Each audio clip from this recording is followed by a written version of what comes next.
In the history of any town, some events just burn brighter than others. They end up defining a community's character and even its future. Today we're diving into one of those moments, a truly devastating fire that tore through Batavia, New York, way back in 1891. And yeah, it's a story about destruction, but it's really a story about incredible transformation.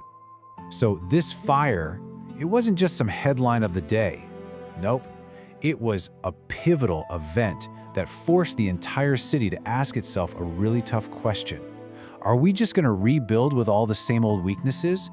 Or are we going to rise from these ashes and become a truly modern city?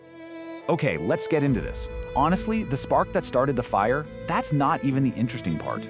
The real mystery, the question that unlocks this whole story, is why was it so bad? Why was the damage so complete, so catastrophic, that it basically forced them to overhaul the city's most basic systems? Well, the answer to that mystery is all about what the fire uncovered.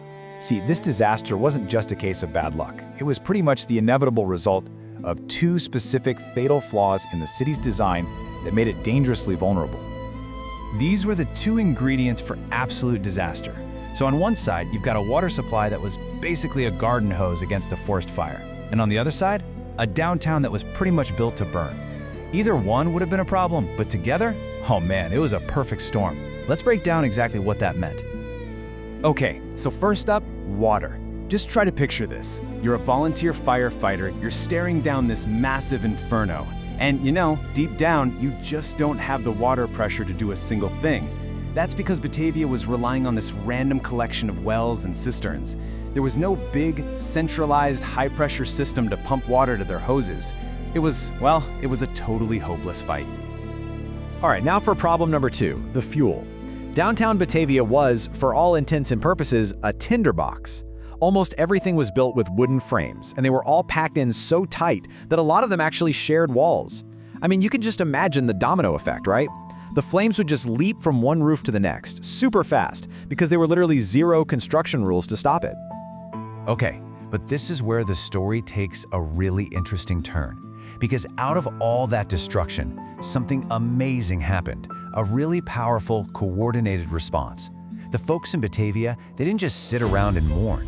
No, they took all that grief and energy and used it to build a whole new, much safer city right from the ground up.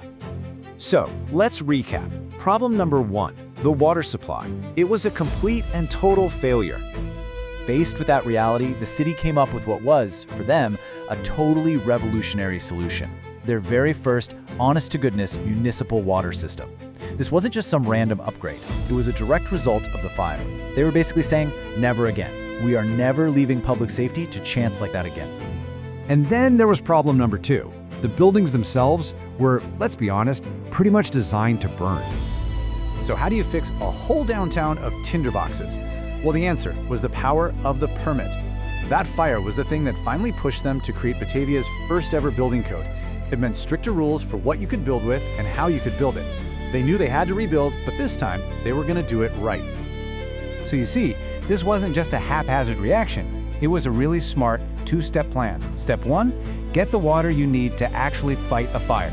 And step 2, make sure buildings are built in a way that a fire can't get that big in the first place. It was a blueprint for a safer future, literally born from tragedy. The source material for this story has this amazing phrase to describe the new building code. Just think about that for a second. This wasn't just bureaucracy and red tape. It was an act of survival. The whole community realized that if they wanted to have a future, they had to legislate safety. They had to write it into law. And this whole cycle, disaster, followed by realization, and then a massive fundamental change, that's what we're calling the Phoenix Protocol. And it's this idea that takes a story about one town in 1891 and turns it into a lesson for all of us. So what is it exactly? Here's the heart of the idea. The Phoenix Protocol is that critical moment when a huge disaster forces a community to look in the mirror, see its own flaws, and then use that moment to make a giant leap forward. For Batavia, the Great Fire was that moment. It left them with no choice but to evolve, to become stronger and way more resilient than they ever were before. When you really think about it, this whole story is just an incredible testament to the people of Batavia back then. They didn't just replace what was lost, brick for brick. No, they took that terrible loss and turned it into this incredible act of civic creativity, building a foundation of safety that would protect their kids and their grandkids for generations.